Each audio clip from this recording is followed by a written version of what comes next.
Chapter 7, The Queen of Shadows. The sun beat down mercilessly over the bustling streets of Accra, the humid air clinging to everything like a second skin. But for Alex Keene, the stifling heat was nothing compared to the fire that simmered inside her. After escaping the nightmare she had left behind in America, she had arrived in Ghana with nothing but a fake passport, a few $1,000s in cash, and the hunger to start anew. And now, after months of living in the shadows, she had reinvented herself once again. Gone was the blind, broken mother running from her past. Here, she was known as Amina, a sultry, mysterious beauty who turned heads wherever she went. She'd taken up residence in a high-end district of Accra, using her cunning and seduction to blend seamlessly into the elite circles of African high society. She was the woman every man desired and every woman envied, a chameleon who could slip in and out of lives as easily as she shed her clothes.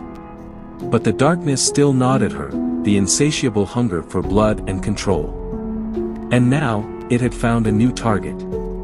His name was Kwame Tano, one of Ghana's most beloved singers, a man whose voice could make women swoon and men cheer with pride. But beyond his fame, Kwame was also the owner of a lucrative gold mining company, a business that had made him one of the wealthiest men in West Africa. He was powerful, untouchable, and as arrogant as he was handsome. The kind of man who was used to getting whatever, and whomever, he wanted. That was precisely why Alex had set her sights on him. The first time she saw him, he was on stage at an exclusive nightclub, his smooth, honeyed voice filling the room as he crooned into the microphone. Alex was seated in a VIP booth, her dark sunglasses hiding her sightless eyes, her red lips curved into a seductive smile. She could feel his eyes on her even before their gazes met, or rather, before he thought they did. She knew how to play her blindness to her advantage, how to lure men in with the illusion of vulnerability. Kwame was no different. After his performance, he was drawn to her like a moth to a flame, unable to resist the allure of the mysterious woman who seemed to be the only one not swooning at his feet. "May I join you?" he asked, his deep voice sending shivers down her spine.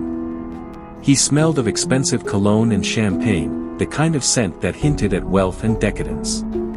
"Be my guest," Alex purred, her lips barely moving as she gestured to the seat beside her. She tilted her head towards him, letting him drink in the sight of her, bronzed skin glistening under the dim lights, her silk dress clinging to her curves like it was painted on. Kwame leaned in closer, his breath hot against her ear. "You look like trouble, you know that?" he whispered, his voice low and teasing. Alex let out a soft laugh, the kind that sent a thrill through every man who heard it. "Oh, darling," she murmured, her fingers trailing along his jawline, "you have no idea."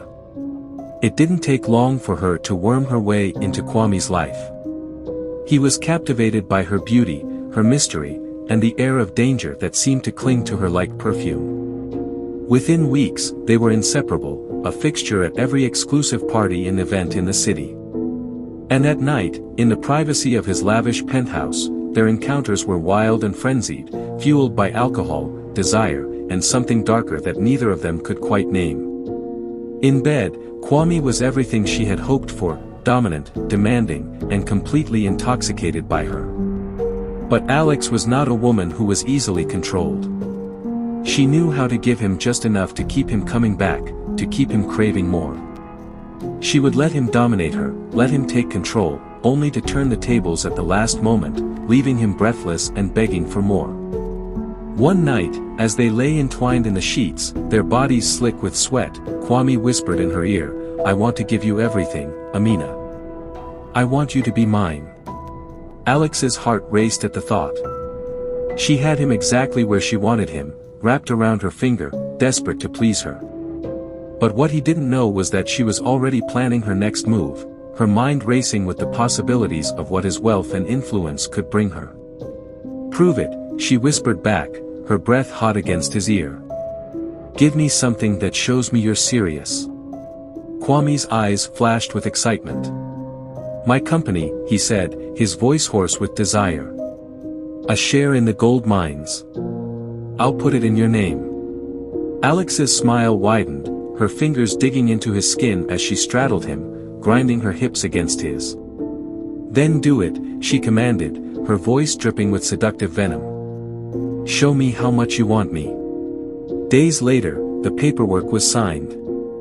Alex was now a co-owner of one of the most profitable gold mining companies in the region.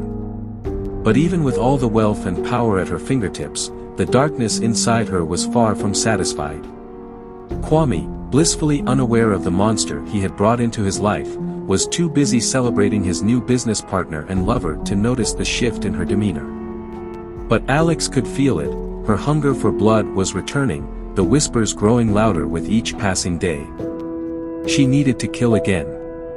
The opportunity presented itself at a lavish party Kwame was hosting at his seaside villa. The air was thick with the scent of sweat, alcohol, and lust as bodies swayed to the rhythm of pounding drums. Kwame was in his element, surrounded by admirers, basking in the glow of his own success. But Alex was a predator on the hunt. She led him away from the crowd, her hand trailing seductively along his arm as she whispered promises of pleasure in his ear. He followed her like a dog on a leash, his eyes glazed with desire. In the darkness of his private suite, she pushed him down onto the bed, her body moving with a fluid, serpentine grace. He groaned as she straddled him, her hands sliding up his chest, her nails leaving red welts in their wake. She leaned down, her lips brushing against his as she whispered, "Do you trust me, Kwame?" "Of course," he gasped, his hands gripping her hips. "Good," she purred. "Then close your eyes." He did as she asked, surrendering completely to her control. She reached into her handbag, her fingers closing around the cold steel of the knife she had hidden there.